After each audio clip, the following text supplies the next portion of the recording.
感冒咳嗽川贝炖雪梨，感冒咳嗽正宗的川贝炖雪梨。最近这次感冒严重的一塌糊涂，今天终于基本上好了，实在是拖得太久，咳嗽厉害，觉得胸口闷得慌，没去看西医，胡乱吃了点消炎药和清开灵胶囊，没啥用，看了中医，吃了3天中药也没用，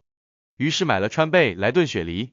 吃了2天。其实大家不用怀疑医学的发达，我是没自己照顾好自己，白天没好好休息和吃，晚上又爱玩电脑，很晚才睡，正好又赶上很多揪心的事情，于是便将感冒拖了1个月之久。在此，希望广大感冒中的朋友，